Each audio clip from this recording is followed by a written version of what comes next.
anything that affects your faith, your family, or your freedom. So don't go anywhere, because Point of View starts right now.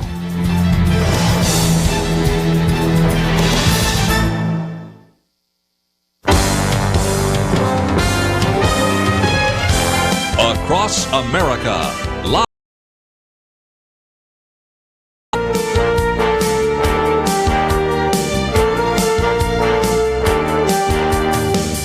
And now, Kerby Anderson. Thank you for joining me today. It is our weekend edition. Penna, Dexter, Kelly Shackleford in studio with us, as always. We're going to be talking, of course, about religious liberty, including this executive order that has been leaked, and we'll talk about that. Also, maybe that gets us into a conversation about, are there individuals in this administration from a previous administration trying to prevent them from being effective?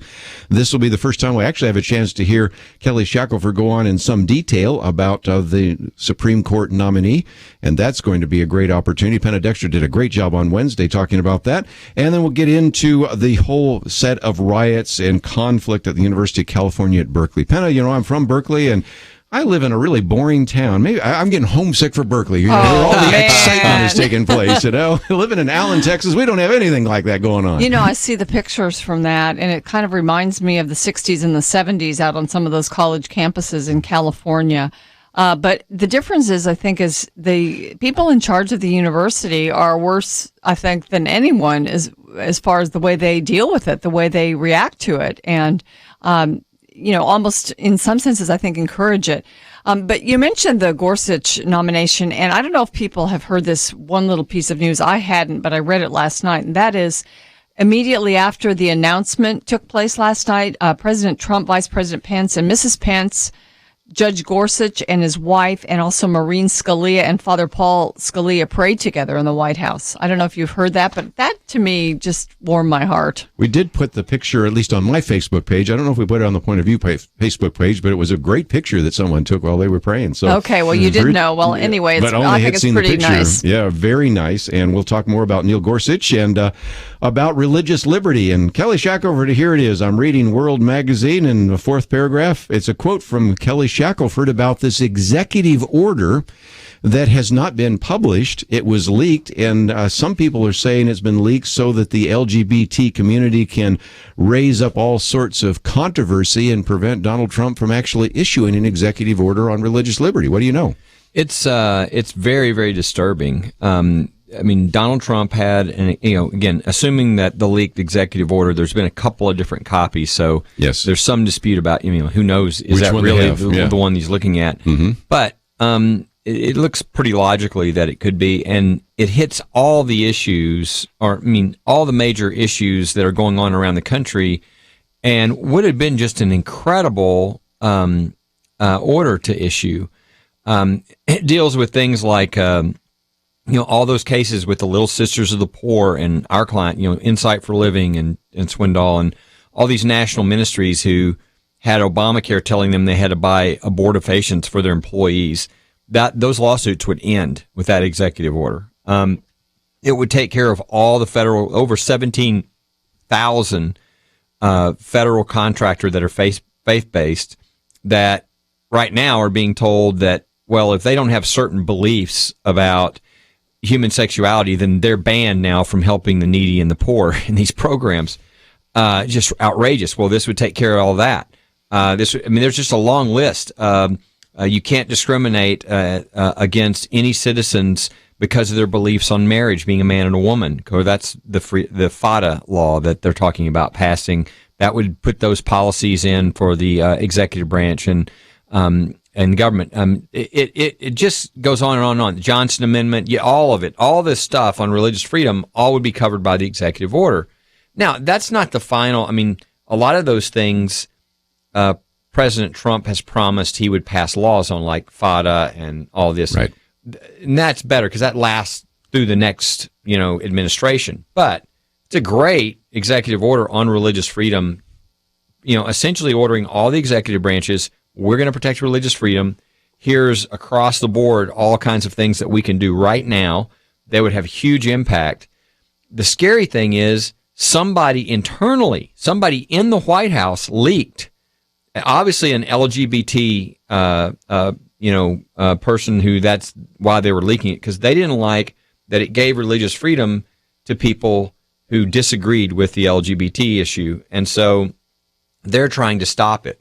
And so really there's a war going on now on whether they will be able to intimidate the president and the administration into not issuing a religious freedom order because of this pressure. And so I think it's a key time for people to speak up and go, hey, this is one of the major reasons you got elected. And boy, what a great idea. Please follow through and make sure that you put a stake in the ground on religious freedom at the very beginning. Do you think, for instance, if President Trump actually signs an order like this, or this particular order, this takes the pressure off Congress to do what it needs to be doing? I don't think so, because that executive order will end, right? So it will go away as soon as he's no longer president. So I think they know they need to get the bills passed on this so that these are things that are in law protecting religious freedom. So I think there'd still be pressure, and I think people would be still forced to kind of take record votes and take positions. And so I think that would be the pressure that they would need from people. But it certainly would be a great first step on a number of these things. And some of these things, there's not going to be a law on. For instance, there's not going to be a law on let's end the lawsuit against the Little Sisters of the Poor and Insight for Living and these things. It'll just stop. Yeah, they'll just keep litigating until it's over, or this executive order would immediately exempt them. All of the ministries around the country would be exempt from these requirements that they provide abortifacients for their employees. So there's a lot of these things that would be great immediately, and that there won't be a law to solve. But people need to watch. I don't know if point of view listeners are aware of this, but this is one of the largest battles right now going on in religious freedom. And it really is kind of at the president's hand to do. And so it's a good time for people to speak up and call the president, connect and say, hey, I really appreciate the pledges you made, the promises you made. I hear you're looking at executive order. Please do not allow yourself to be intimidated from doing what you promised to do and what you're committed to do. Well, the Obama administration was very clear, and I think Hillary Clinton was too, that she thinks religious freedom is freedom of worship, basically inside the walls of a church. And this takes religious liberty where it's supposed to be, which is out into your entire life, into your business, into your charitable work, into the public square. And so it moves the definition of religious freedom from freedom of worship to religious freedom, true religious freedom. And that is a good thing, and it differentiates and I think puts this Trump administration up on a higher plane. I certainly think so. Let me take a break. When we come back, let me get into this in a little more detail, but I might just mention that we have a link, of course, to Kelly Shackleford's First Liberty, and one of the links we have there is 6 ways Trump can advance religious freedom in his first 100 days. It was in The Hill, and if people want to actually take that and put it on their Facebook page, you have a share button there, I noticed, on your page, Kelly, so they could put it on their Facebook page, they could put it on their Twitter, they could read the whole article, and that would be a way to maybe educate some of their friends, neighbors, and coworkers as well about some of these religious liberty issues, and a lot of those are covered by this executive order if it's ever put out, correct? Absolutely, yeah. We knew a number of these things have been talked about in the campaign, and here's the opportunity. Here's the real battle happening right now. So be in prayer, speak up, and contact the White House and be encouraging to do the right thing. We've had a lot of executive orders. It's only been, 2 weeks? And here we are talking about another executive order that could make such a significant difference. Let's take a break. We'll come back with more right after this.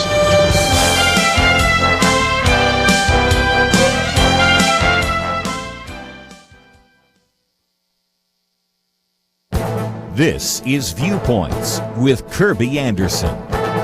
As you may have heard, the Cub Scouts have been under pressure for refusing to allow an 8-year-old girl who identifies as a boy to join Cub Scout Pack 87 in New Jersey. This latest controversy illustrates how LGBT activists have been successful in picking off various groups and institutions.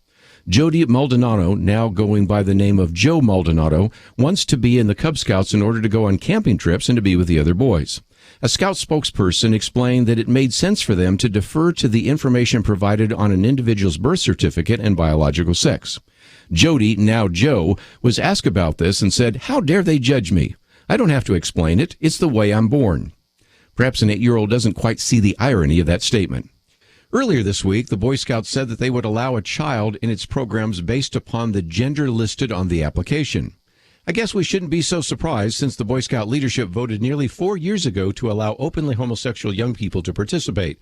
They were able to hold out much longer than many other groups by pointing to their belief that homosexual activity was inconsistent with the spirit of scouting.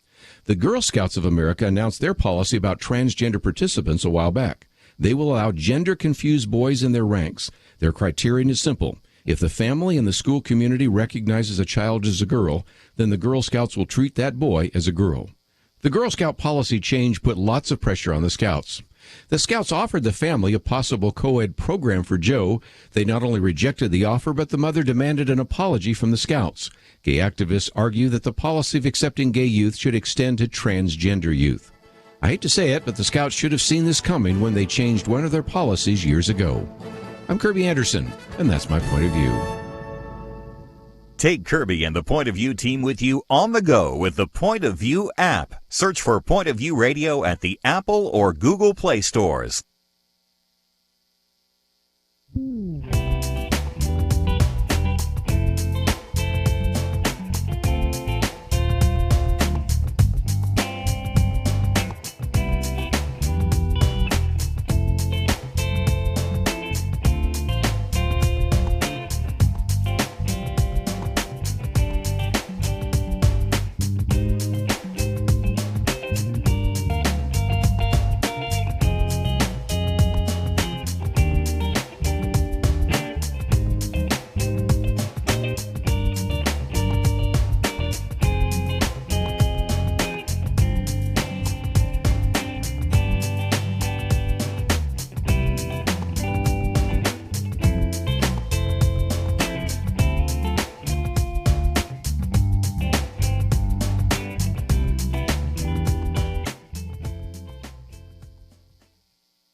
You're listening to Point of View, your listener-supported source for truth. Weekend edition, if you'd like to join our conversation, 1-800-351-1212. And our Friday weekend edition is always a time in which we talk about religious liberty, but in this case, we're talking about this executive order that has been leaked. Of course, it hasn't been filed yet or signed, but it certainly, I think, it gives us an idea of what has been thought about on the Trump administration. And Kelly Shackleford, of course, and Penna Dexter with me.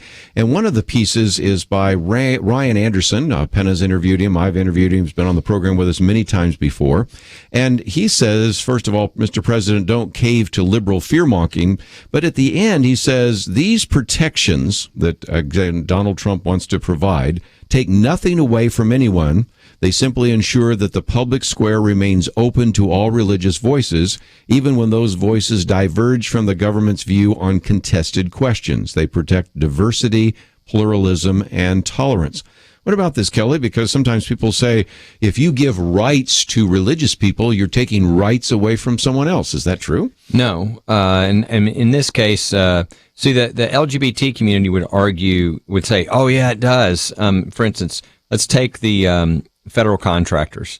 Let's say you've got a federal contractor that is providing a service that's helping, a lot of poor people. Yes. The idea that you would tell that religious entity, oh, I'm sorry, we're not going to allow you to help poor people anymore because you have beliefs in your religion against, homosexuality. Well, they would say, the LGBT would say, well, see, that group cannot hire somebody or wouldn't hire somebody to lead their ministry because of their sexual orientation.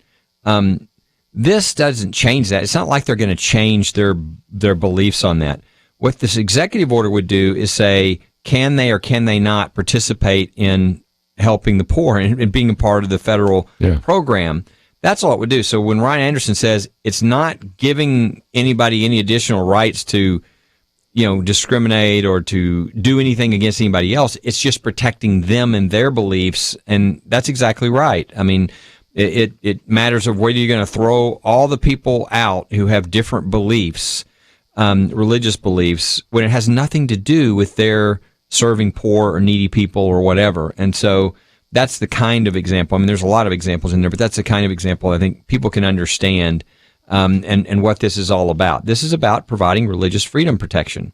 which means you may or may not agree with whatever the government's beliefs are on an issue, but we're going to allow people to have different beliefs on that, which is kind of what America was supposed to be about.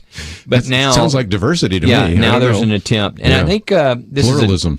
This is a difficult one for President Trump, because I think most people are aware President Trump has always, spoken out and said he's pro LGBT, rights and all this. And what he was trying to do here, obviously, and even earlier this week, there was an LGBT order that was issued, executive order. And obviously this one was coming next to say, I believe in LGBT rights, but I also believe in religious freedom for people who have different beliefs. And I think that's the world that he lives in as far as how he sees things.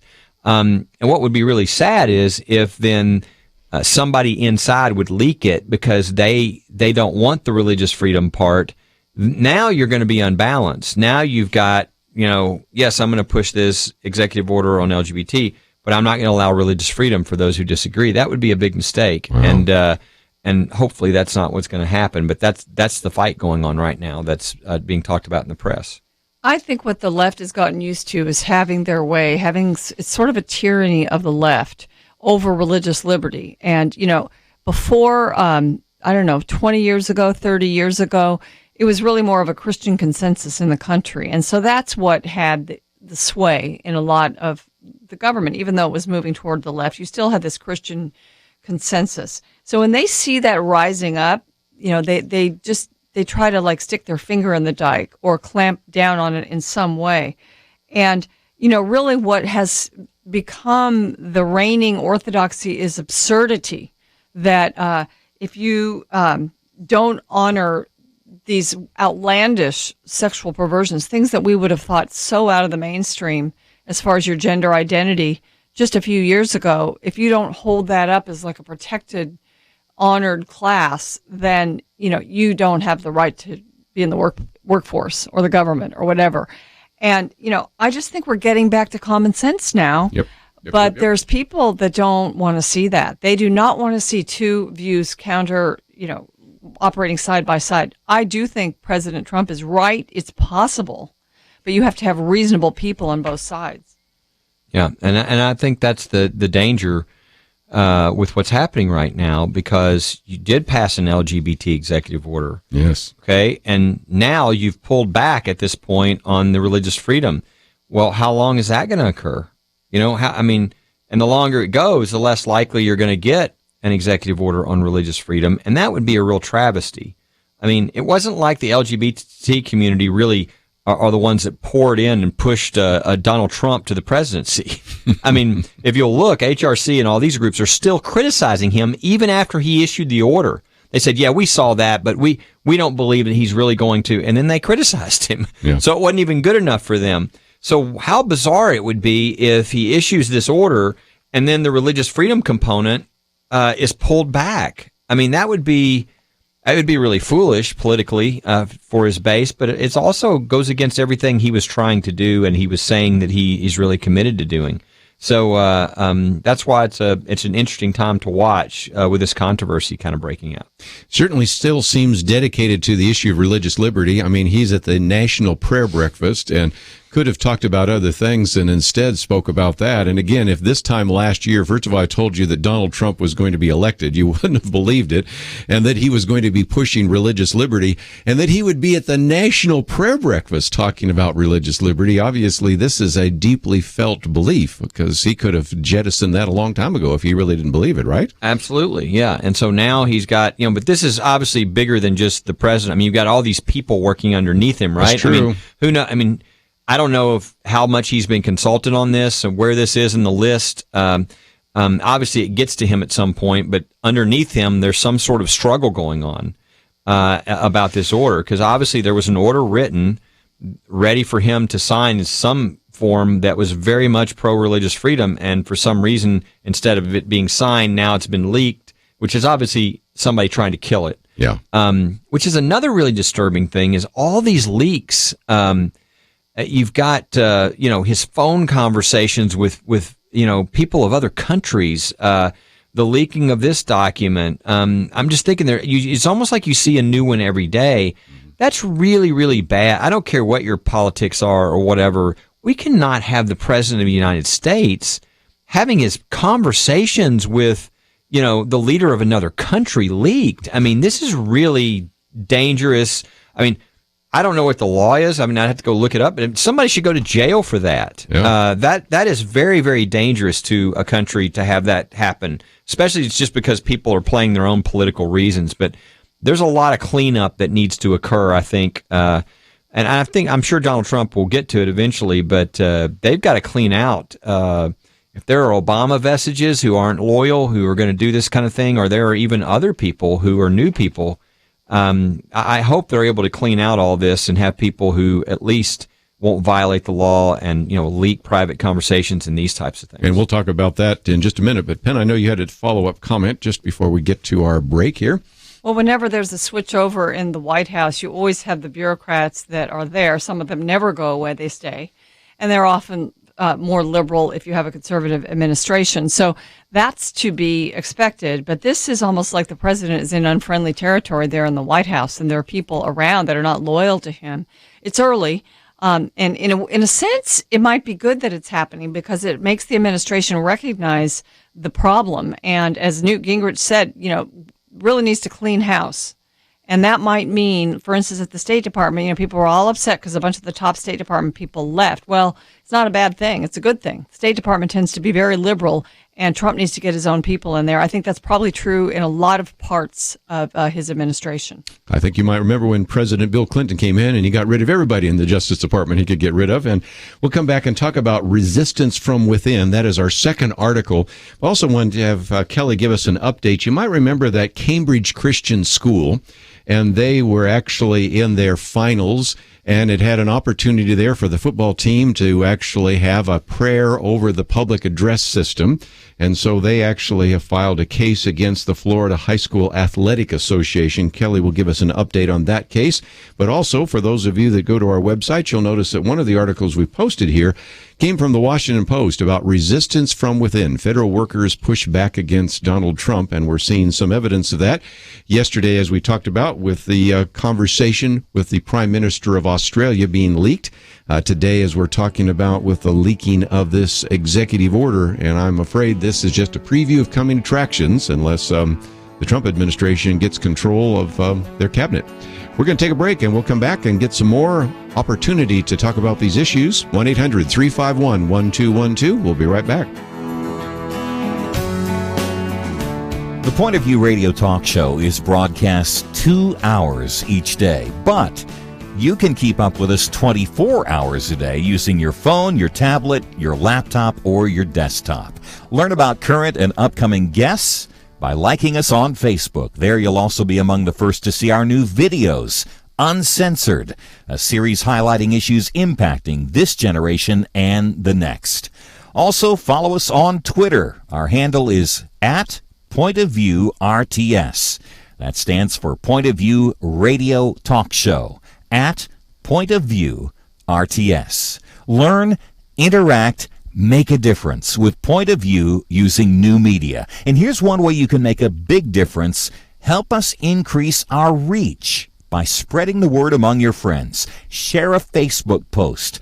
Tag us in a tweet. With enough joining us to plant seeds, we'll see a tremendous harvest. Come on, it only takes a minute. Search for Point of View Radio Talk Show on Facebook, @PointOfViewRTS on Twitter, and subscribe to the Point of View Radio Talk Show channel on YouTube. Together, let's go viral.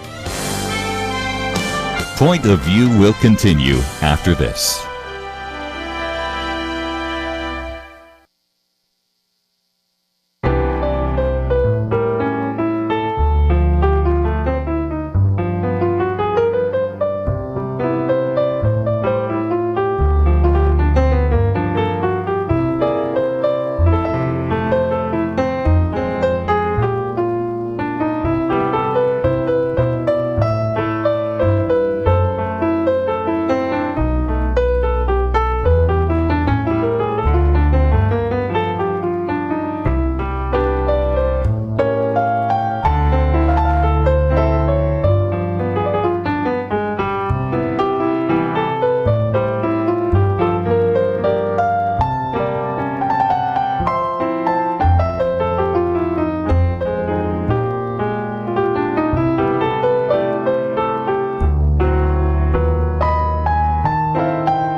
You're listening to Point of View. The opinions expressed on Point of View do not necessarily reflect the views of the management or staff of this station. And now, here again is Kerby Anderson. Weekend edition, Penna, Dexter, Kelly Shackleford in studio with us today. It is our opportunity for us to certainly talk about some of the issues in the news, but also an opportunity for you to join the conversation. Some calls coming in, and we're going to take those in just a minute. But let's, if we can, get to one other story that's sort of a religious liberty story before we get into this issue of resistance of federal workers. And Kelly, many people remember that you had a playoff game. It was a kind of a statewide playoff game, and Cambridge Christian School said, well, we have always let our Christian students pray over the loudspeaker.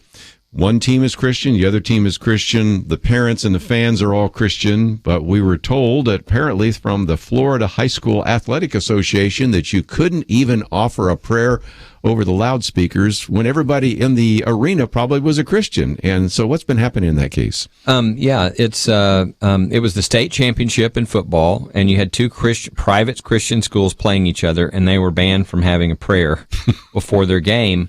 And, we tried to work with the Florida High School Athletic Association and really did everything possible, because this is what the school wanted to do before they did anything. They wanted to give them every opportunity. They even went to their board. They did everything, and they refused to budge. And so we filed a lawsuit saying that, the government can't say, well, you could make an announcement, but not if you're going to say something religious. That's religious discrimination, right?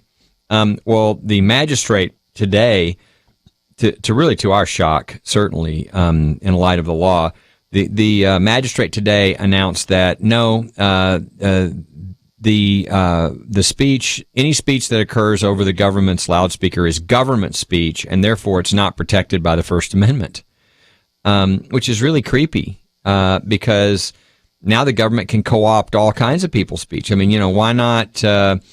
And by the way, there were other things said over the microphone, so it wasn't like the government was deciding not to allow things to be said, or all kinds of things said. Content discrimination, wasn't it? It was viewpoint. It was religious viewpoint, which is worse. Yeah.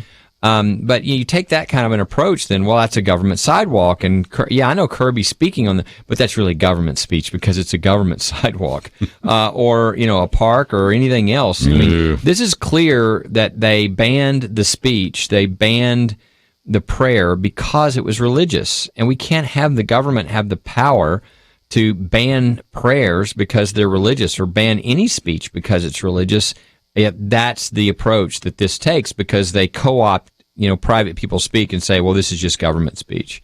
So really, I just, very disappointing decision. Needless to say, we're not done. It'll go from this. This is a recommendation that goes to the federal judge. We'll certainly be talking to the federal judge about not doing this, but usually the recommendations are followed by a federal judge. So we'll see. If the federal judge rules the wrong way on this, then we'll go to the Federal Court of Appeals. But that's an update for those who've been following the Cambridge case and what happened today. Well, I guess the obvious question in this case, because you've got two Christian schools, is who complained? Yeah, well, nobody. What happened is they just said, there's a program. Just said you could not do it. And they said, we're not going to allow you. So it was the education officials it that was basically said that? It was the government officials who. Florida High School Athletic Association. Since it was their stadium. Yeah. They our stadium, our microphone, and that's it. That's right. So although we're allowing other people to speak, we're not going to allow you to say that. We're not going to allow you to say something religious.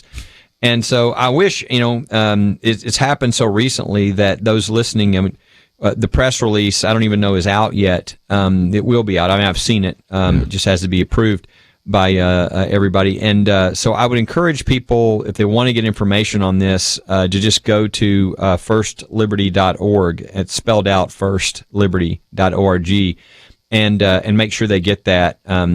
And you can view it from there. An easy way to follow. And if you're not getting the weekly alerts, that's a way. If you'll sign up for that, then as soon as that comes out, we'll give you the information on that as to what happened, and it's something you can be following.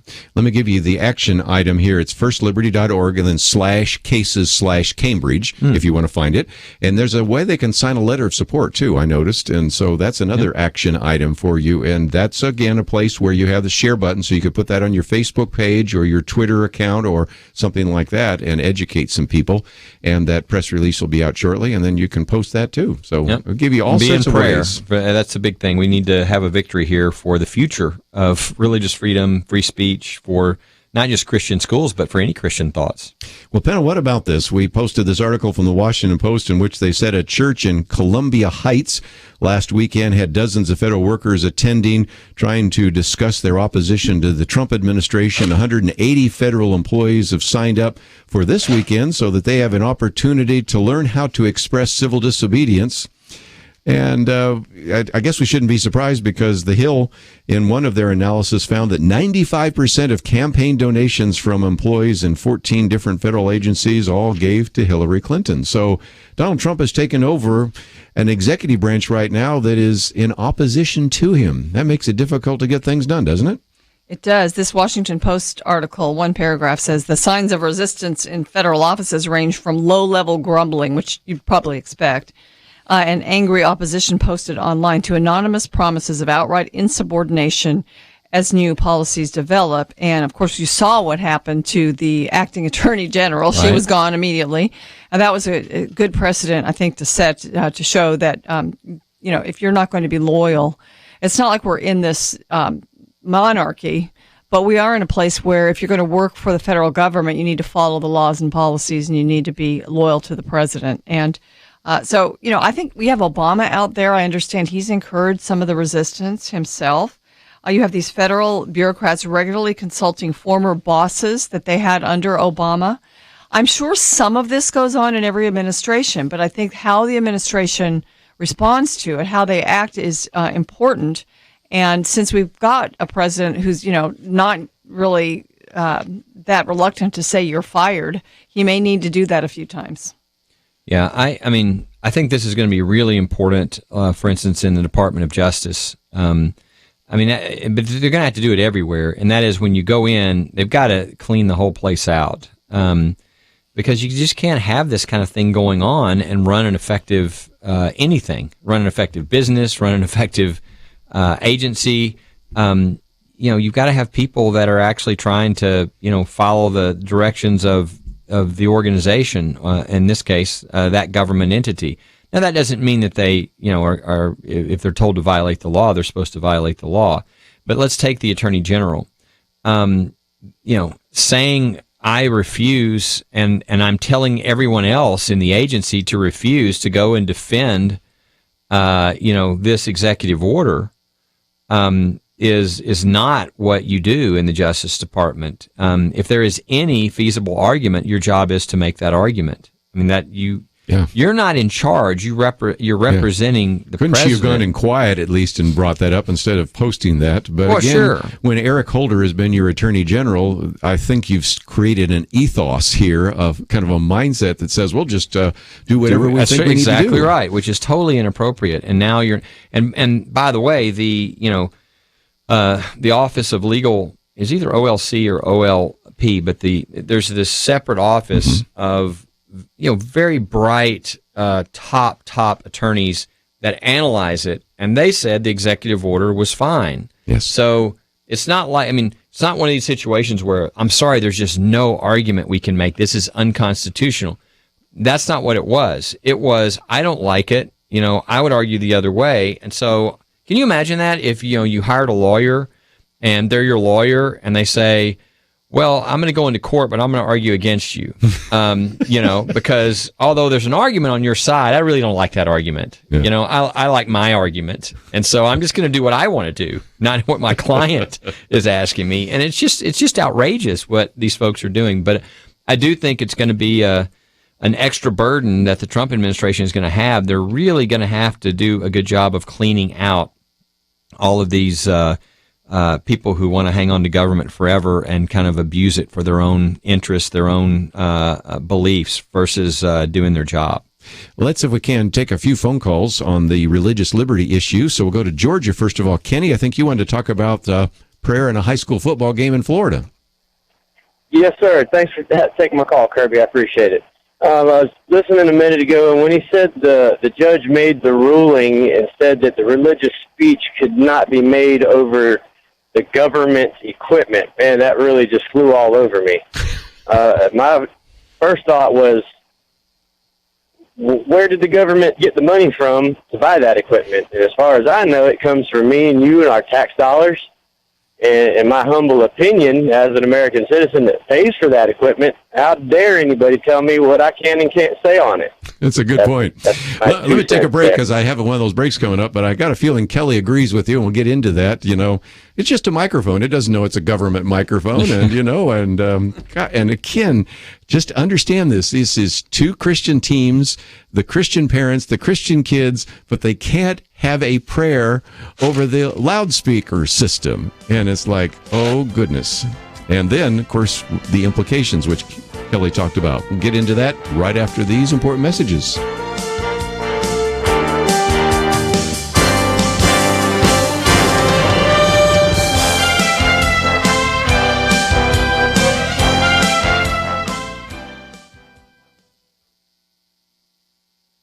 Ever since Ronald Reagan was in the White House, every newly inaugurated president takes a look and decides what to do regarding something called the Mexico City policy. President Reagan initiated the policy in 1984 at a United Nations conference in Mexico City. It prevents federal funds from going to foreign NGOs, non-governmental organizations, that perform abortions overseas. The last administration did away with the policy. In one of his early actions as president, Donald Trump reinstated it. Pro-life presidents always make this one of their early announcements, and it sets the tone for the values the American government will export in its foreign policy. Will we consistently promote a culture of life?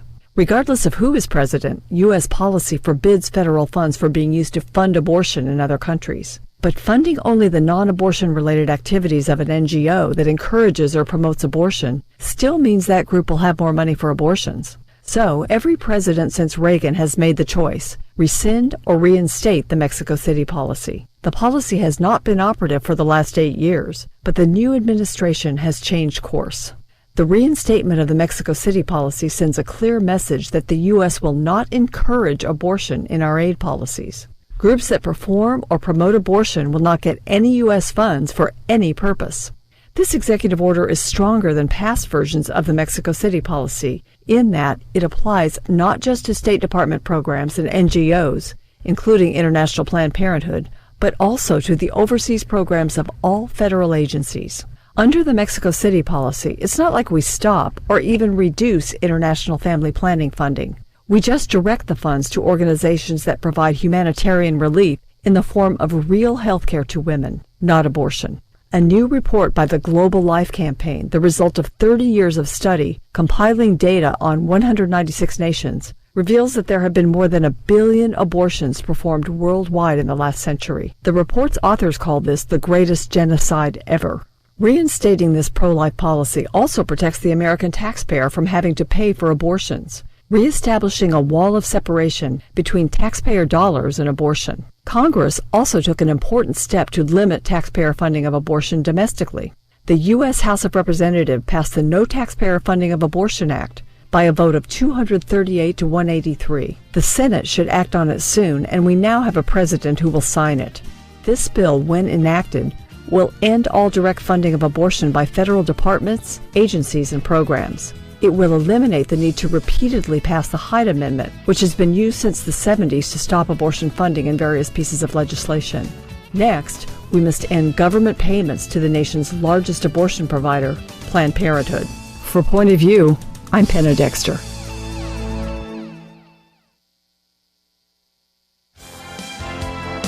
Now, back to Point of View, your listener-supported source for truth. Penna Dexter, Kelly Shackleford, and we've been talking about religious liberty. Let me just mention in the second hour we're going to get into, of course, the very important issue of a Supreme Court nominee, Judge Neil Gorsuch, and we'll get some perspective on that. But since we have so many calls on religious liberty, let's go back to Kenny's question, and that is the Cambridge school simply said, we have always had a prayer before a football game.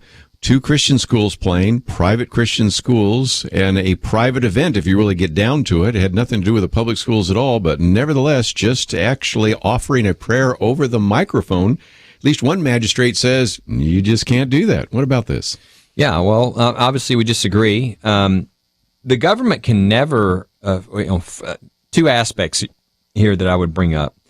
This is a new thing over the last, 5-6 years, where they start calling things government speech. Yeah.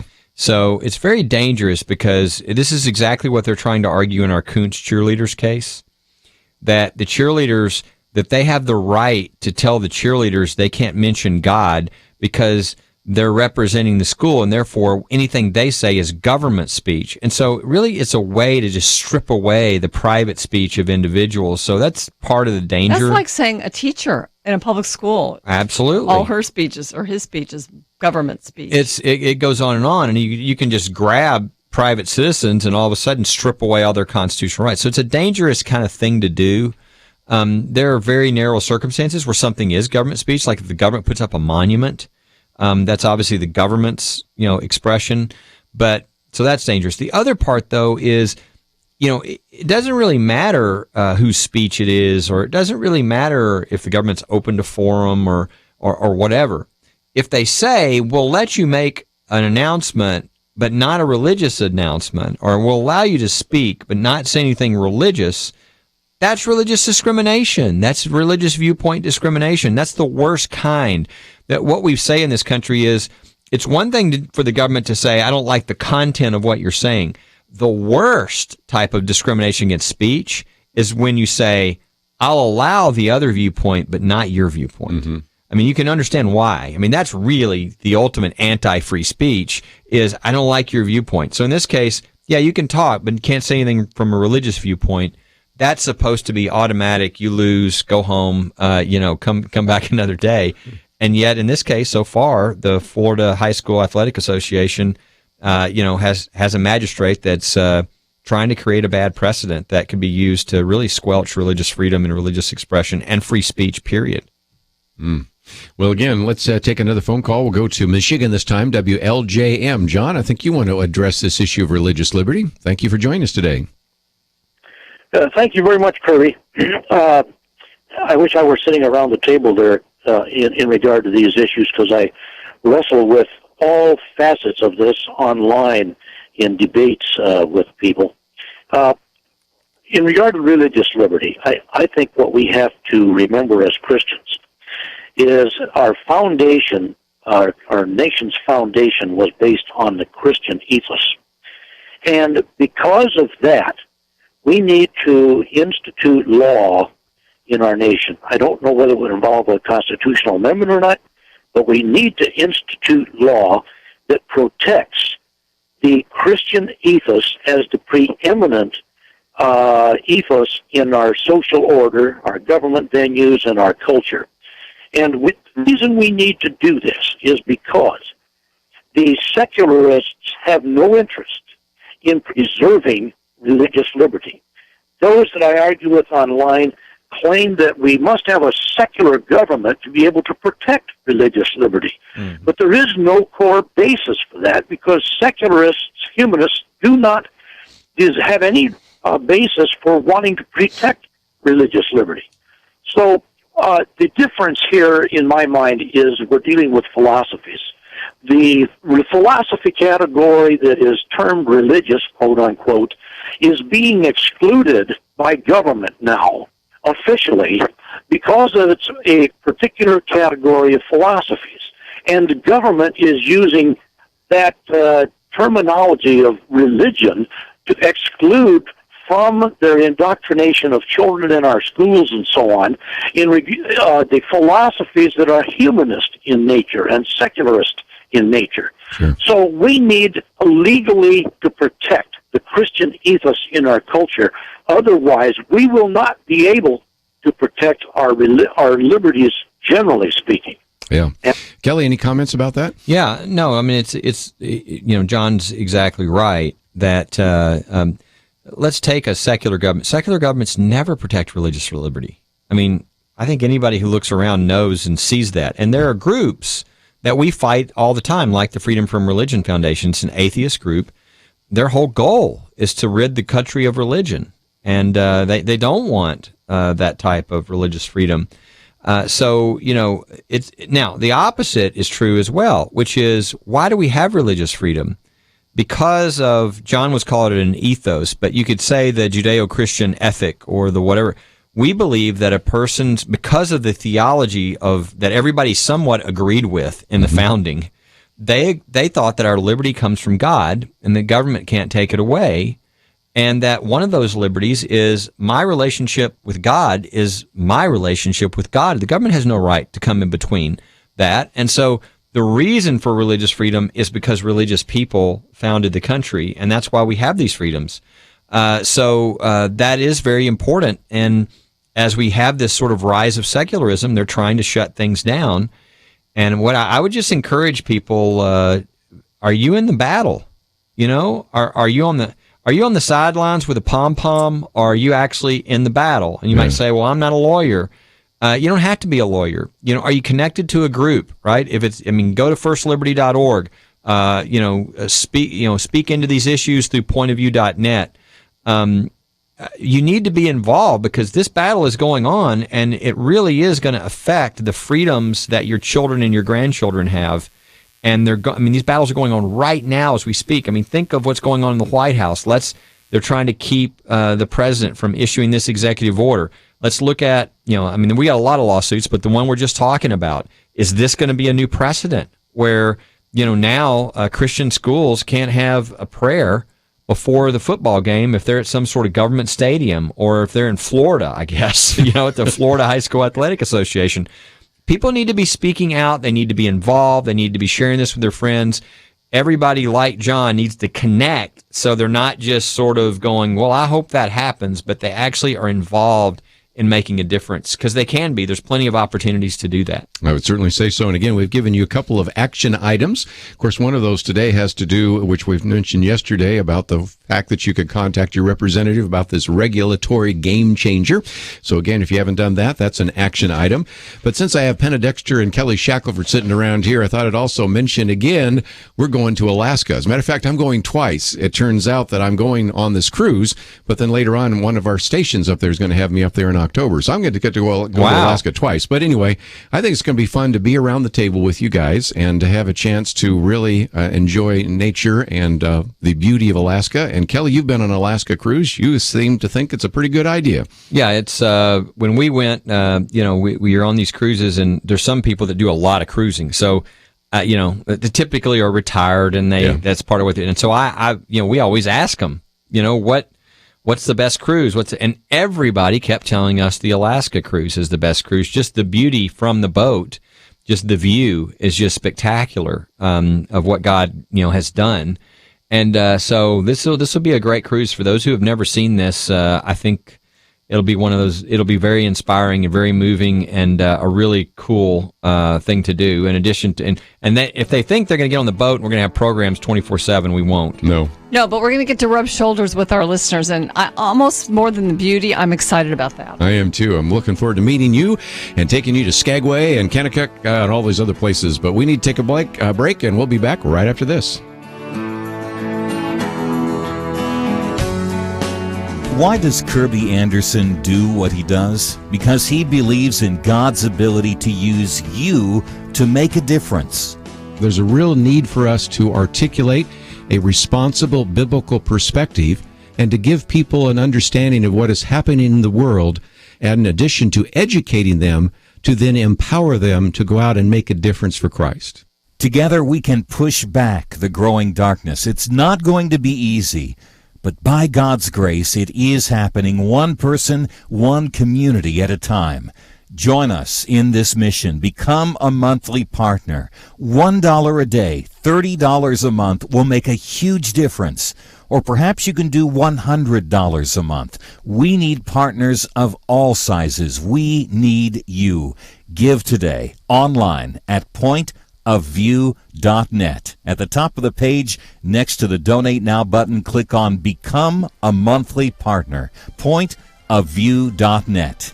Mail your donation to Point of View, Box 30, Dallas, Texas 75221, or call 800-347-5151. Point of View will continue after this.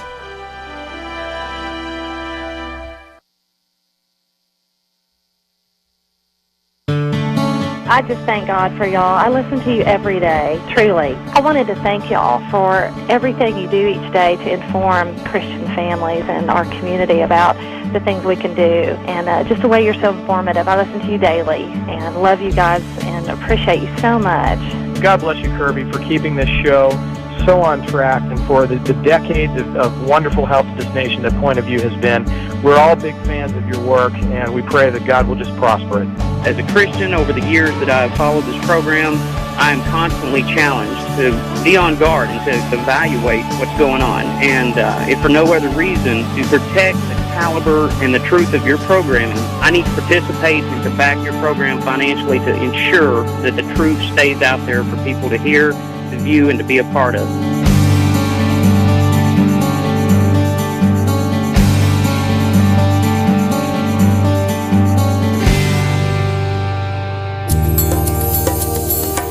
This is Point of View Radio.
Hi, this is Kerby Anderson. You know, each day we take on the tough issues and provide a biblical perspective to them. The topics we cover are wide-ranging: apologetics, theology, prophecy, creation and evolution, intelligent design, marriage, family, child-rearing, the millennial generation, trends in society, politics, economics, business, religious liberty, the Constitution, public policy, foreign policy, military policy, tensions in the Middle East, abortion, homosexuality, pornography, sexual ethics, media, technology, history, and America's godly heritage.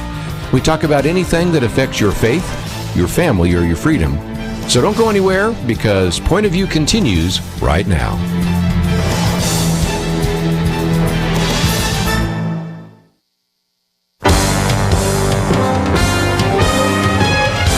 Across America, live.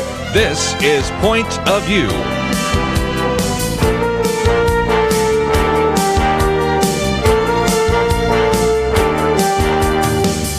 And now, Kerby Anderson. Second hour today, we've spent some time talking about religious liberty. In just a minute, we'll get to Judge Neil Gorsuch. But again, I wanted to give as many of you as an opportunity to ask questions and make comments.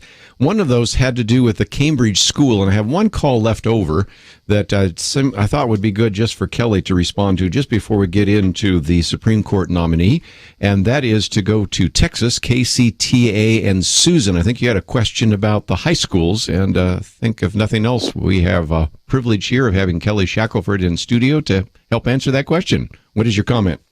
Yes, I appreciate it. I don't understand. When you take someone to court, don't you have to charge them with violating a law?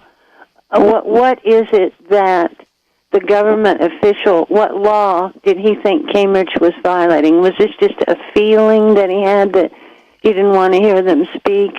And, you know, he's entitled to his feelings, but we live by laws, and it seems like they could just go ahead and use the microphone. Yeah, they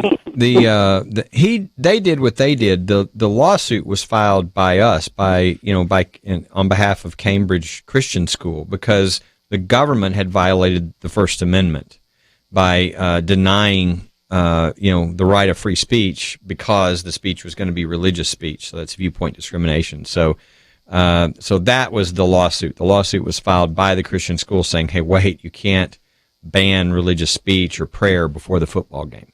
So again, the other part of that is that then the magistrate seems to be arguing that we have a separation of church and state, which is not in the Constitution. But he has that kind of mindset that because it's a government microphone and it's government speech, then any religious speech is not allowed. Isn't that at least how he's trying to argue that? And if he is, talk about, again, for anybody just joining us, the implications, because a government microphone, a government street, a government hall, where this goes is in the wrong direction. Correct? Yeah, and that's the thing. And look, the Florida High School Athletic Association, because they're a government entity, could say, well, we're scared of violating separation of church and state, or the Establishment Clause, like you say, because if we allow somebody to say something religious over a government microphone, that's wrong.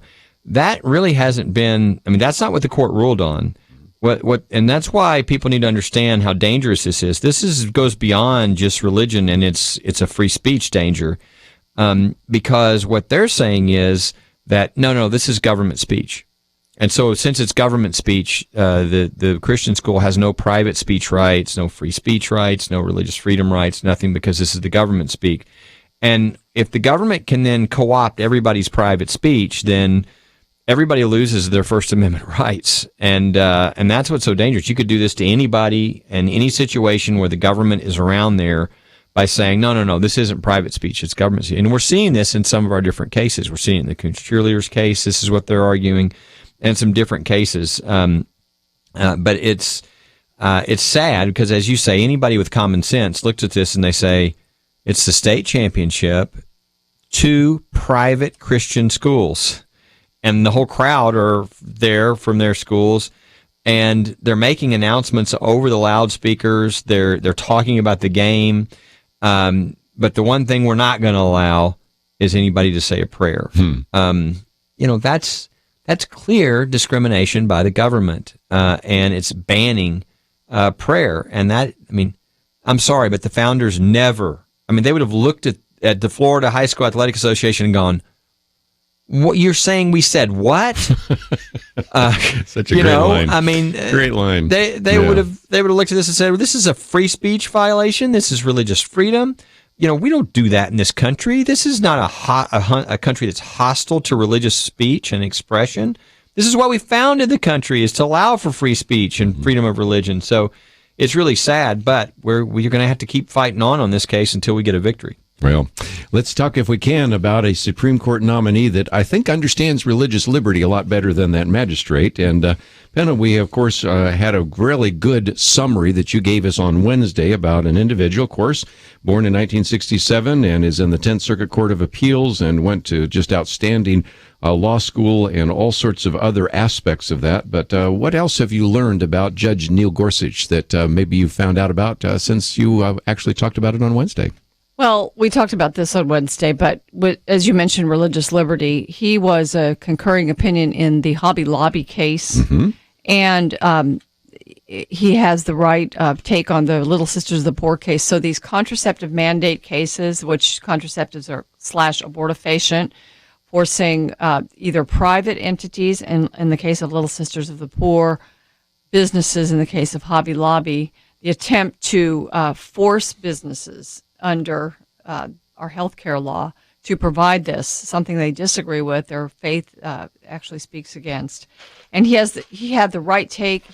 His opinion had wonderful statements in it. And so that was one of the things that Nick and I enjoyed kind of bantering about was his writing style. That he's like Scalia, he is an interesting, exciting writer in his opinions. But he's also perhaps more even keel or something. That's what people have said, which, whatever. Scalia was fun to read, and I'm not a lawyer, but he was fun. But in Garland, so on that issue, the issue of religious liberty, he's certainly just he's just a win. It's just a wonderful pick. And also, even though he hasn't really ruled on an abortion case, he's written a book on the sanctity of human life with regard to assisted suicide and euthanasia. And he's such an originalist that, what we're really looking for in a judge is someone who will rule not on the basis of their conservative or liberal ideas, but on the basis of what the law is and what it says. And that's what he'll do. I mean, we're very happy that he seems to be conservative and Christian and all of that. But he's a Scalia in the sense that he will rule according to what the law was written to mean, and what the Constitution was written to mean when it was written. Yeah, he very, very interesting pick here. And what I would say first is Neil Gorsuch, Judge Gorsuch. I mean, I might be forgetting someone, but I think he's probably going to have the most established pro-religious freedom record of any justice I've ever seen on their way to the Supreme Court. Not just what their philosophy is, or what we think they'll do, but I mean, with decision after decision after decision, that is really well done in protecting religious freedom. Penna mentioned the Hobby Lobby case, the Little Sisters of the Poor case. I mean, the Slain Troopers Memorial is another great example. This is one of those cases where beside a road, there was a little display that included a cross to recognize troopers who had lost their lives. And it was one of those lawsuits. Oh, you can't have a cross. And he was on the opposite side of that, saying this is not a violation of the law.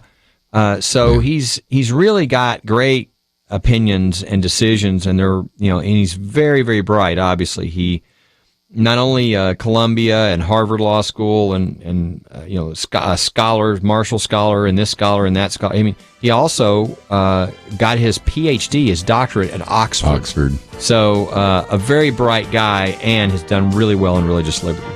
Let's take a break. We have a lot more to say, but also we want to hear from you. 1-800-351-1212. We'll be right back.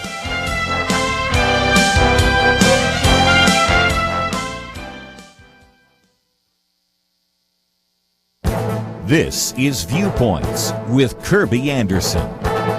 As you may have heard, the Cub Scouts have been under pressure for refusing to allow an 8-year-old girl who identifies as a boy to join Cub Scout Pack 87 in New Jersey. This latest controversy illustrates how LGBT activists have been successful in picking off various groups and institutions. Jody Maldonado, now going by the name of Joe Maldonado, wants to be in the Cub Scouts in order to go on camping trips and to be with the other boys. A Scout spokesperson explained that it made sense for them to defer to the information provided on an individual's birth certificate and biological sex. Jody, now Joe, was asked about this and said, "How dare they judge me? I don't have to explain it. It's the way I'm born." Perhaps an 8-year-old doesn't quite see the irony of that statement. Earlier this week, the Boy Scouts said that they would allow a child in its programs based upon the gender listed on the application. I guess we shouldn't be so surprised, since the Boy Scout leadership voted nearly 4 years ago to allow openly homosexual young people to participate. They were able to hold out much longer than many other groups by pointing to their belief that homosexual activity was inconsistent with the spirit of Scouting. The Girl Scouts of America announced their policy about transgender participants a while back. They will allow gender-confused boys in their ranks. Their criterion is simple. If the family and the school community recognizes a child as a girl, then the Girl Scouts will treat that boy as a girl. The Girl Scout policy change put lots of pressure on the Scouts. The Scouts offered the family a possible co-ed program for Joe. They not only rejected the offer, but the mother demanded an apology from the Scouts. Gay activists argue that the policy of accepting gay youth should extend to transgender youth. I hate to say it, but the Scouts should have seen this coming when they changed one of their policies years ago. I'm Kerby Anderson, and that's my point of view. Take Kerby and the Point of View team with you on the go with the Point of View app. Search for Point of View Radio at the Apple or Google Play stores.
You're listening to Point of View, your listener-supported source for truth. Weekend edition, if you'd like to join our conversation, 1-800-351-1212. Penna, Dexter, Kelly, Shackleford.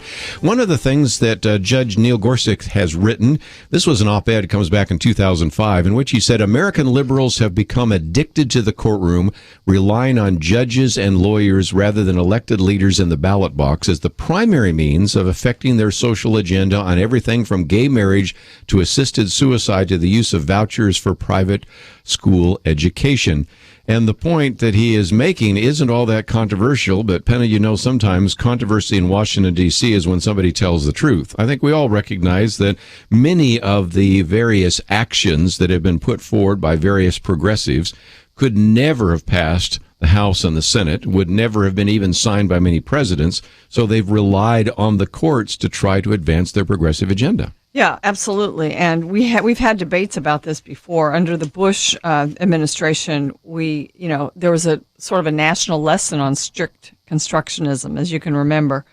And in a way, it's I would say it's code for conservative rulings, because conservative rulings are going to come out of someone who's faithful to the Constitution. Mm-hmm. What's happened is they've turned the Constitution, the left has turned the Constitution into a weapon, a tool to get their agenda through. And the things that they've succeeded in are devastating. I mean, you think of Roe versus Wade, you think of the Obergefell decision on destroying marriage, the definition of marriage across the nation.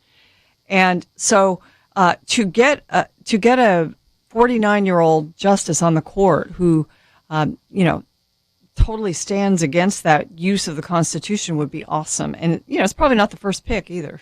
Well, and again, no, it isn't. As a matter of fact, one of the other things we've talked about the last pick. Yeah, picking one justice. Trump has an eye on choosing a second.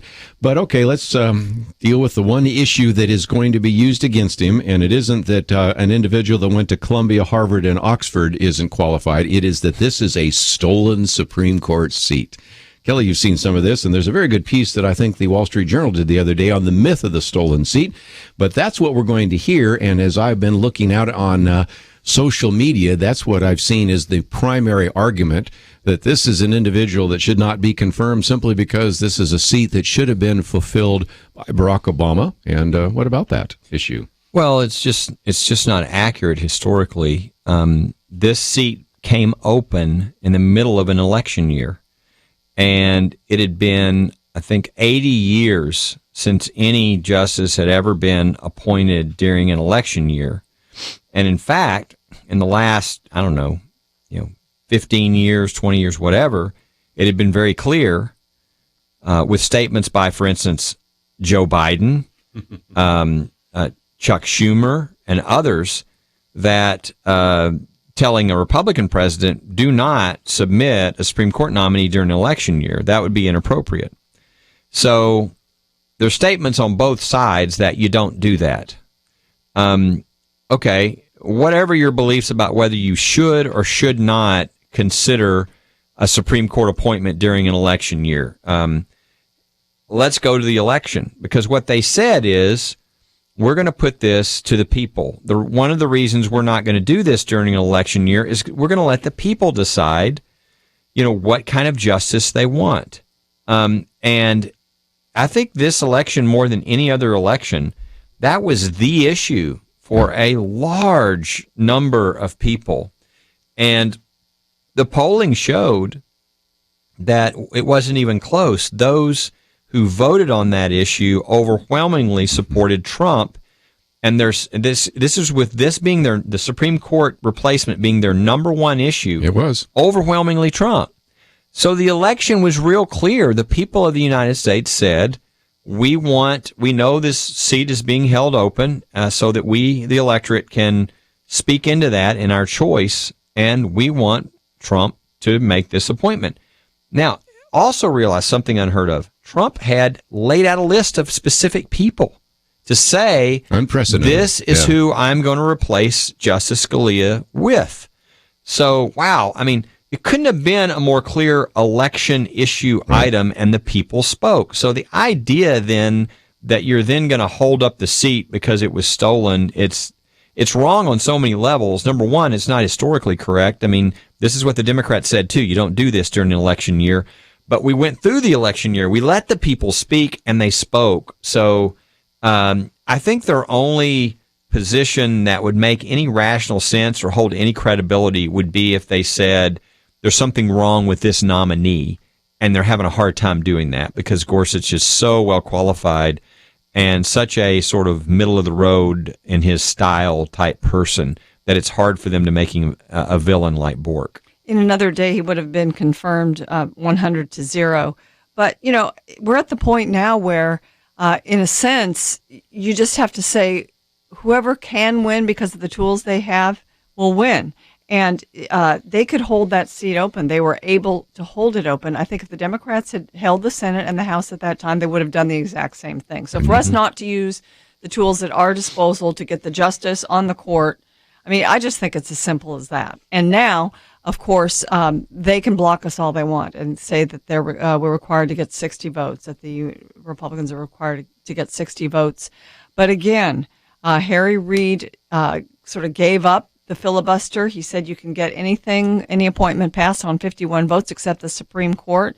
So there's nothing to say they can't change the requirement for the Supreme Court now. So Judge Gorsuch will be confirmed.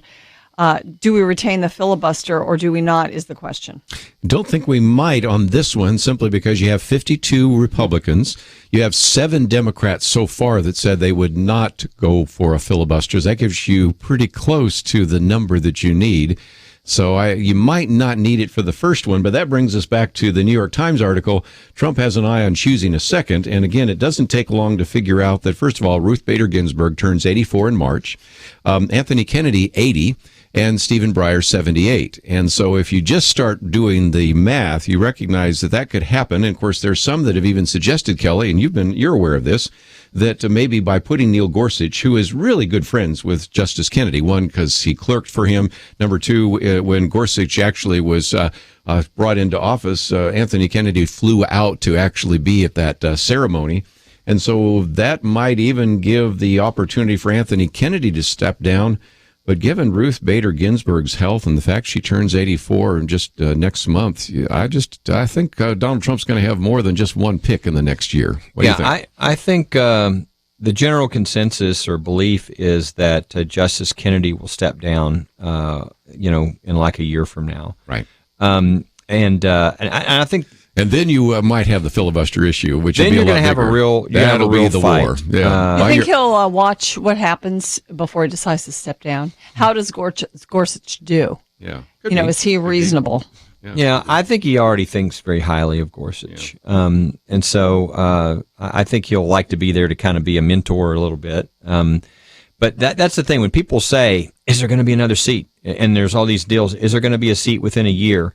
The only reason you could know there's going to be another seat if it was Kennedy or Thomas, because the liberals on the court are not leaving voluntarily. It's only if health or something else happens. So I think the rumors are so great because I think there are Republicans who are on Republican appointed judges who are on the court who have just spent 8 years knowing, well, I don't want to leave during a Democrat president, and now they're under Republican, so they realize, if they're getting towards the end, they're realizing I better do it pretty soon if I'm going to let another Republican president replace my seat. So, how old is John Roberts? He's pretty young still, right? Yeah, he's pretty young. I think on the Republican side, the likelihood would be Kennedy and then Thomas. And on the Democratic side, the first likelihood is Ginsburg, of course. And then you would have Breyer would come after that. Yeah. We need to take a break. When we come back, we'll take some of your phone calls, 1-800-351-1212. Just give you a couple of facts and figures because Kelly was talking about in this last election, how many people voted for Donald Trump. Well, when you look at the evangelical vote, and I'm going to use the Ralph Reed numbers, and Ralph Reed probably knows more than anybody that's around the table, so I'll use the Ralph Reed numbers. He concluded that 81% of self-identified evangelicals voted for Donald Trump, even though they might not have always agreed with his lifestyle or anything else. This is an even more interesting number if you broaden it to just conservative Christians, because evangelicals would not include some of your conservative Catholics and things like that. You get that number up to 86%. And then back to what you just said a minute ago, Kelly, when you ask those individuals in these exit polls, what was the number one or two issues, the number one issue far and away over anything else was the Supreme Court. So if nothing else, I think this election was a referendum on who you would actually put on the court.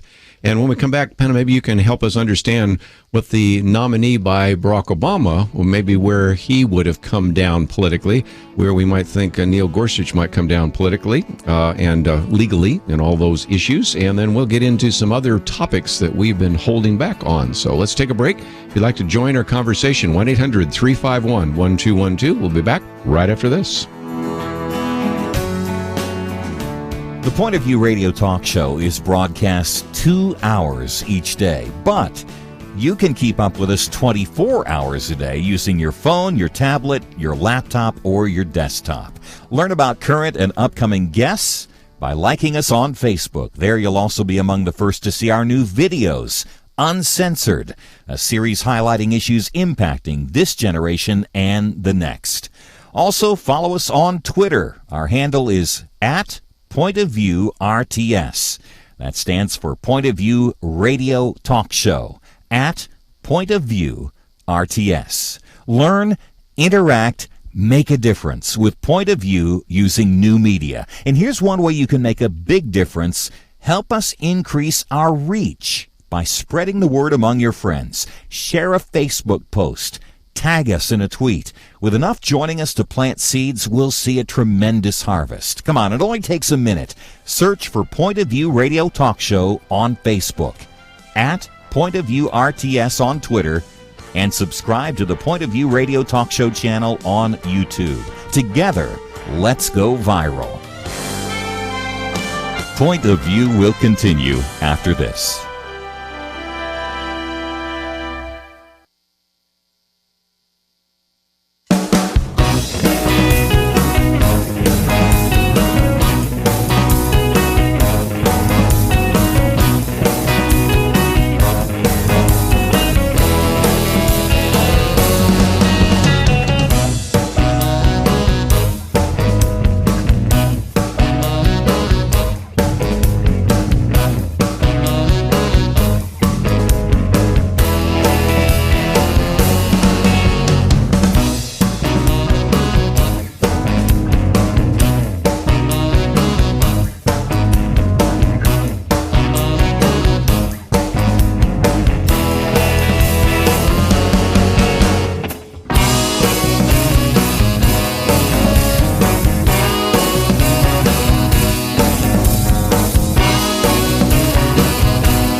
You are listening to Point of View.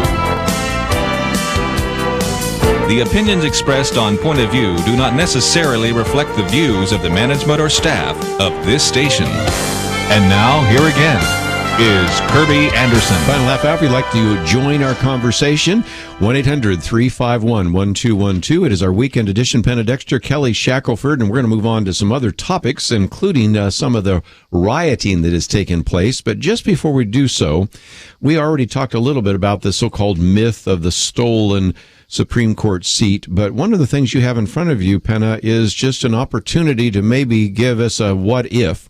Merrick Garland, who was put forward, obviously, by Barack Obama. And then, of course, we're talking about Neil Gorsuch, put forward by Donald Trump. But these would be two very different individuals.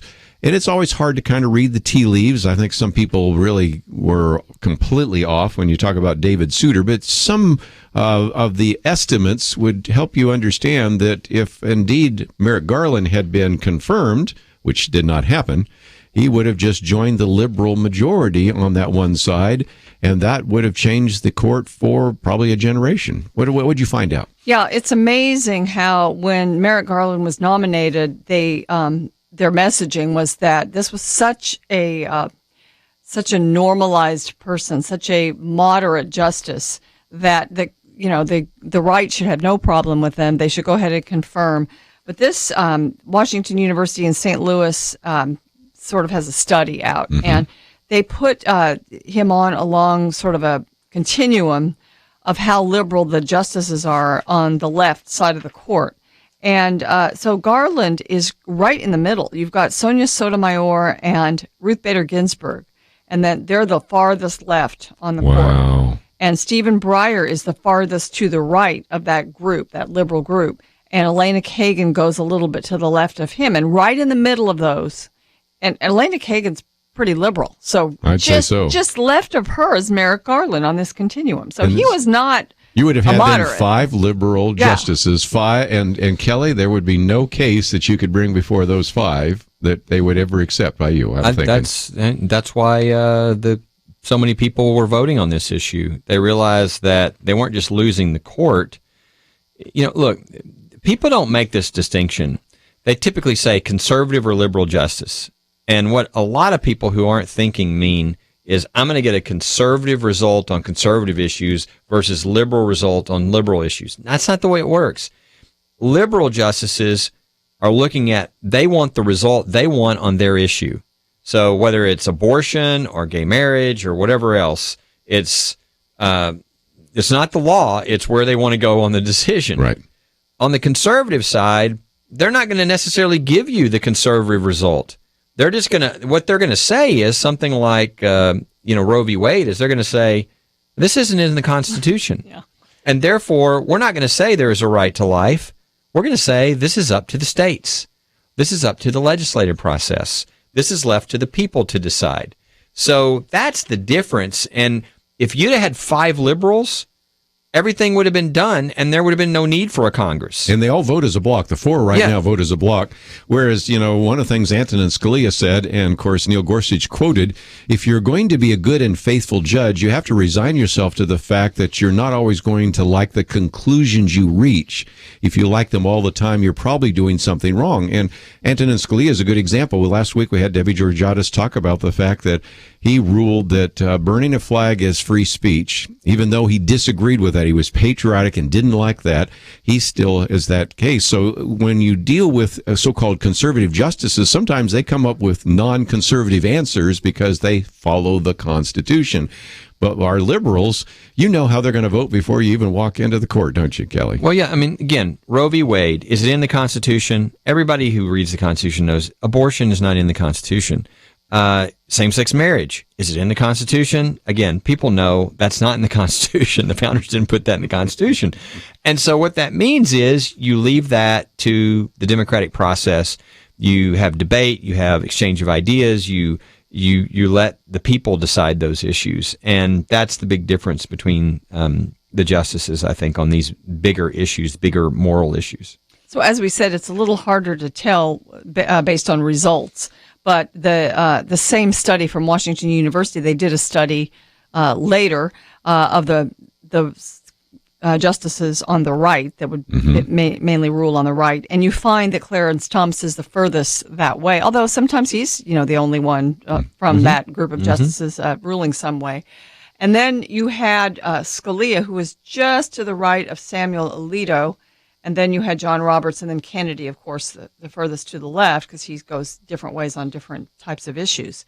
Well, where they have put Neil Gorsuch is down the road a little bit to the right of Scalia, but left of Thomas. That's where they've put him. So he will move the court maybe to the right a little bit from Scalia. We'll see. Whereas we know Garland would have moved the court to the left.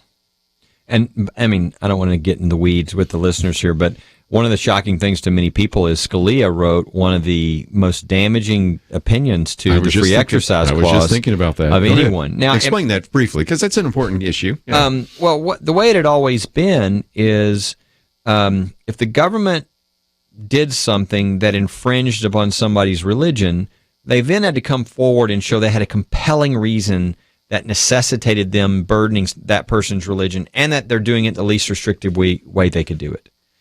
Well, Justice Scalia changed that in an opinion where it was a drug counselor who was working as a drug counselor, and yet they were Native American Indian, and part of their religious experience was to ingest a small amount of peyote. Right. And so you can imagine they were like, well, you can't be working here, and so they asked for unemployment insurance, and he was turned down, and he said, you're violating my free exercise.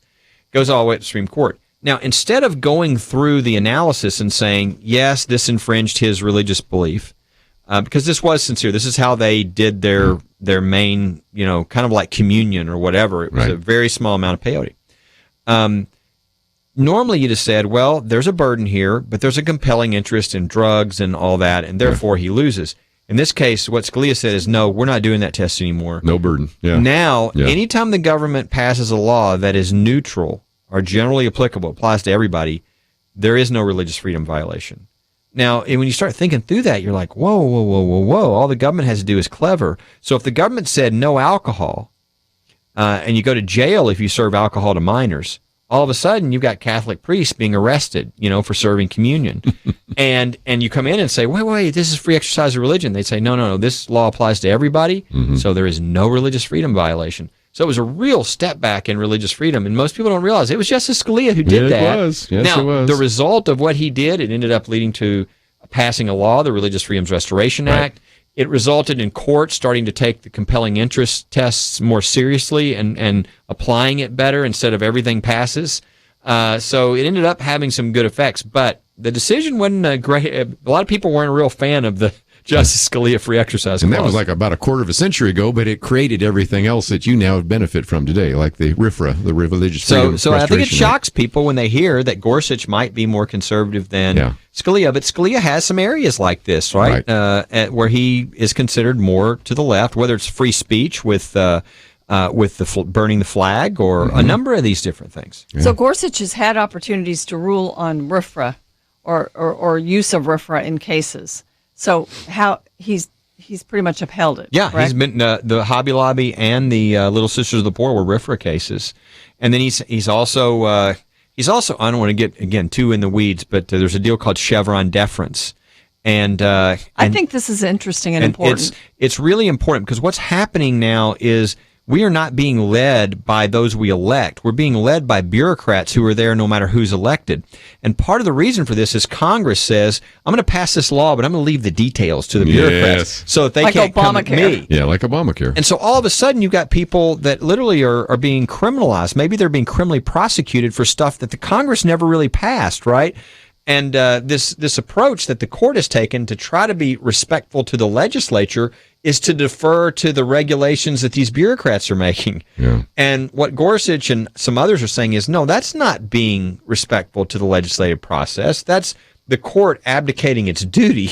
If what these bureaucrats is doing violates the Constitution, we need to watch that. That's our job. And so that's one of the areas where he would be considered a little more conservative, but I think would be a good thing for the country as far as making sure the Constitution's followed. Well, if nothing else, if you followed some of that, you'll maybe understand what seems like occasionally some arcane and esoteric questioning from the justices, or actually from the senators of the justice, and in this particular case, the judge. But again, these are important issues and a good illustration of why we need to pay attention for that. One of our callers didn't have a chance to get on here, just really called for us to pray for this confirmation hearing and to pray for the president and some of that. So we will certainly say that. And when we come back, just wanted to talk briefly about what happened at University of California at Berkeley. And we've also posted a very good piece by David French. If we can't unite against rioting, we can't unite at all.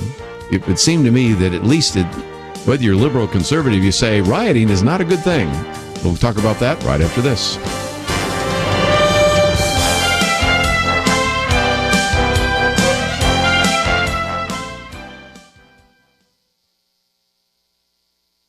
Ever since Ronald Reagan was in the White House, every newly inaugurated president takes a look and decides what to do regarding something called the Mexico City policy. President Reagan initiated the policy in 1984 at a United Nations conference in Mexico City. It prevents federal funds from going to foreign NGOs, non-governmental organizations, that perform abortions overseas. The last administration did away with the policy. In one of his early actions as president, Donald Trump reinstated it.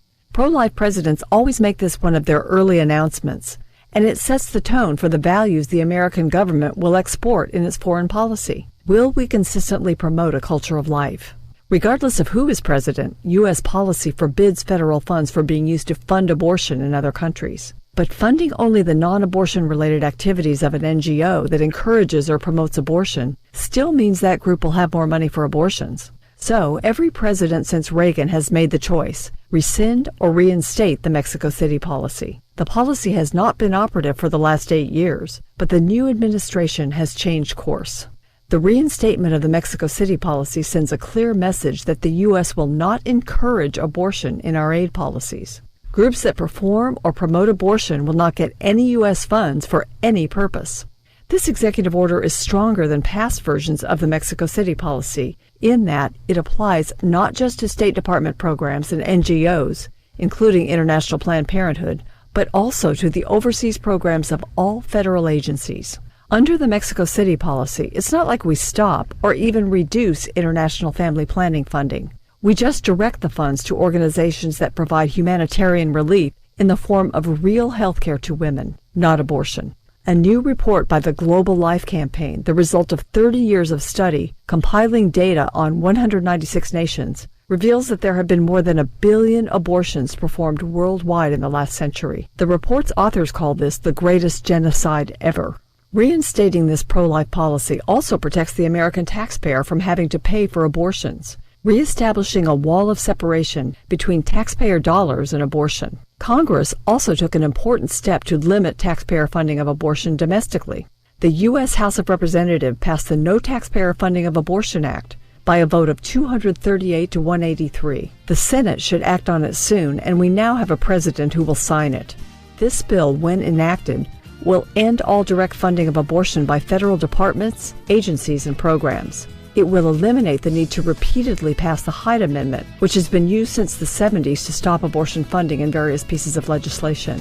Next, we must end government payments to the nation's largest abortion provider, Planned Parenthood. For Point of View, I'm Penna Dexter.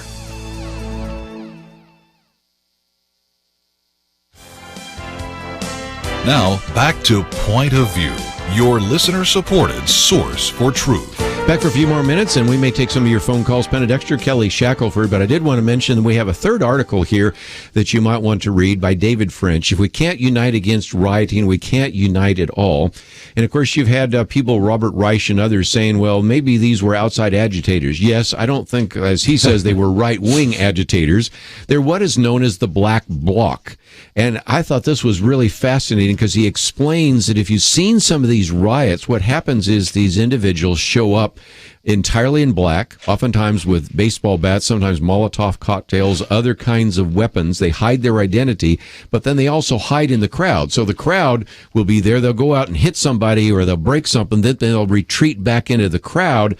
And so as a result, when people say that they are outside agitators, yes, there are, but the crowd oftentimes is cheering them on as they're engaged in some of these riots. And so on one hand, people want to say, wait a minute, you should not, Donald Trump threatened to pull the funding for University of California, Berkeley students because they weren't involved.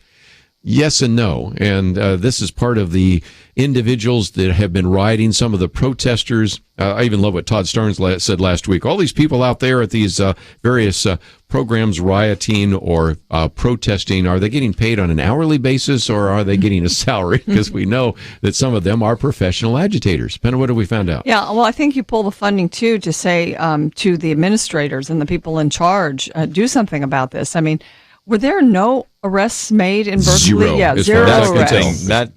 That to me was the that's issue. everything right Yeah. there. Somebody needed to be arrested. I mean, the idea that nobody was arrested. I mean, they have security, right? Yeah. And there's police officers too in the area. How could they sit back and allow all that to occur and not apprehend anybody? And that the beautiful thing about that would have been too, you'd have found out where these people were from, right? Who were doing this, and you could have found out, are they from other places, which is very possible. They're probably George Soros funded group people that go around and are paid to protest and cause these problems around the country.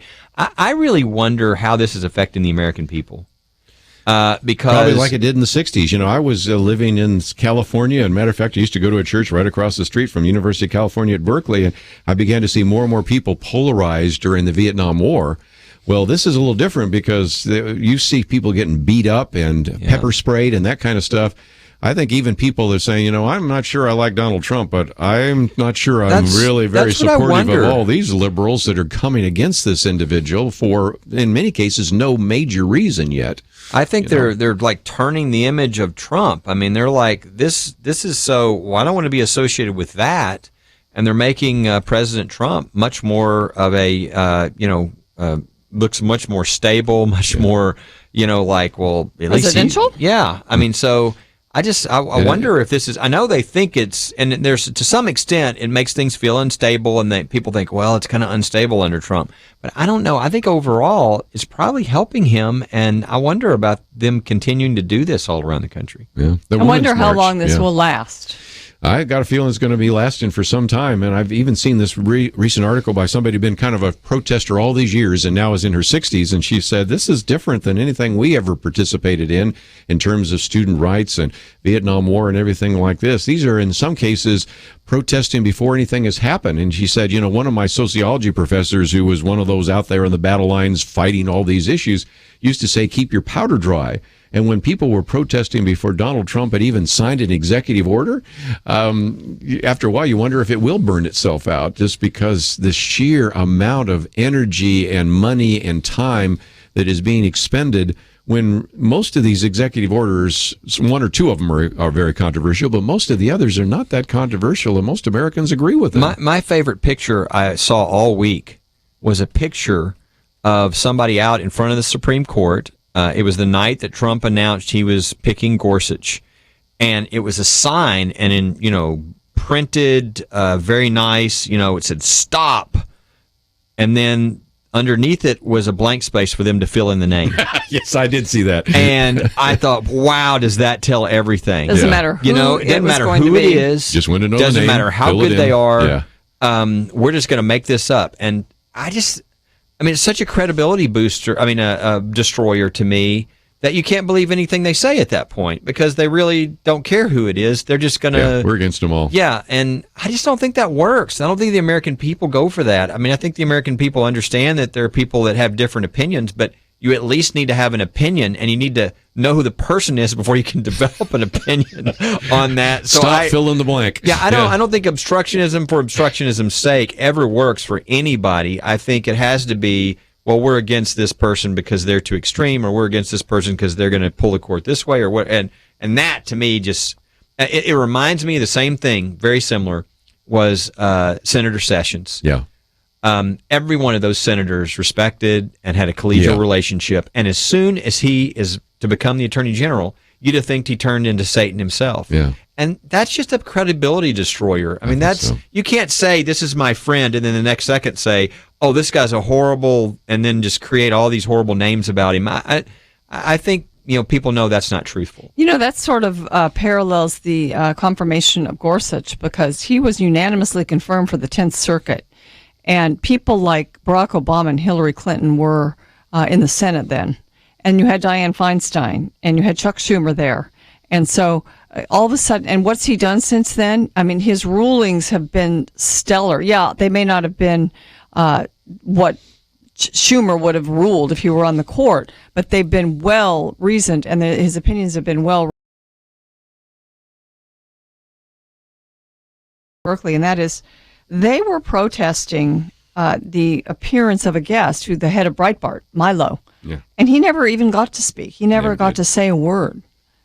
And a lot of people say, well, he was a bomb thrower. And I said, well, I remember Not my literal. former professor, Gene Kirkpatrick, was not allowed to speak at Berkeley. And do you remember Condoleezza Rice was not allowed to speak? And I.e. Hershey, I always have trouble with her name. Hershey, And so, again, you've got all sorts of individuals who were really moderate, well-spoken, well-credentialed individuals that were not allowed to speak. So you can see a trend here, and UC Berkeley got in the news because it turned violent, but you have seen after university, convocation after convocation, graduation after graduation, individuals that are disinvited because they're not, politically correct. Yeah, I mean, look, universities should have an ability to make sure that these types of free speech, events occur. They should have security. They should have a process to make sure, because they should show we're committed to free speech. I guess we're turning back around here now to the case that we talked about at the beginning of the show. They're trying to shut down speech at Cal Berkeley. And guess what? Meanwhile, they're telling, a judge today is telling 2 Christian schools that they can't have a prayer before their football game because it's over a government loudspeaker. So we're going to have to fight for free speech. And I think, places like Cal Berkeley, if they don't have a process going forward for protecting speakers, then I think the federal government should pull their money. What kind of university should get any money from the government? Period. But what should they get it if they're not even willing to protect free speech? Well said. A couple of articles we have here. If you would like to know a little bit more about Judge Neil Gorsuch, this is 6 pages, which I think is a very good summary of him. We have the one, Resistance from Within. So if you say, well, I'd like to learn a little bit more about what some of these bureaucrats are trying to do to derail the Trump agenda. And then we have the one on free speech and rioting, also one that we didn't get to, what is the Democratic Party, which is a good piece there as well. So all of it available on our website, pointofview.net. If you click on the picture there of Kelly Shackleford, it will take you to First Liberty. And I believe they've now put their press release up there, so you can check that out. And if not, simply just type in the word Cambridge, and it will take you to the right place as well. I want to thank everybody who's been involved in the process. We have a busy weekend, and we'll be back here on Monday, so we'll see you then.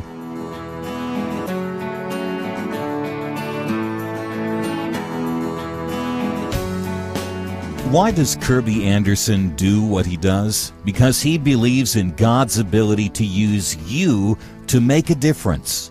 There's a real need for us to articulate a responsible biblical perspective and to give people an understanding of what is happening in the world, and in addition to educating them, to then empower them to go out and make a difference for Christ. Together we can push back the growing darkness. It's not going to be easy, but by God's grace, it is happening, one person, one community at a time. Join us in this mission. Become a monthly partner. $1 a day, $30 a month will make a huge difference. Or perhaps you can do $100 a month. We need partners of all sizes. We need you. Give today online at pointofview.net. At the top of the page, next to the Donate Now button, click on Become a Monthly Partner. Pointofview.net. Mail your donation to Point of View, Box 30, Dallas, Texas 75221, or call 800-347-5151. Point of View is produced by Point of View Ministries.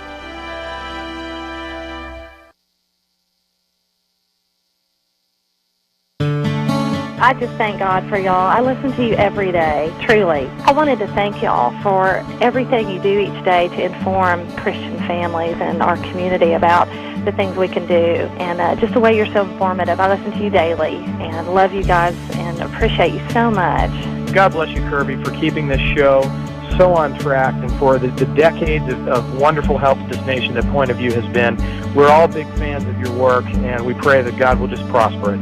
As a Christian, over the years that I've followed this program, I am constantly challenged to be on guard and to evaluate what's going on. And if for no other reason, to protect the caliber and the truth of your programming, I need to participate and to back your program financially to ensure that the truth stays out there for people to hear, to view, and to be a part of.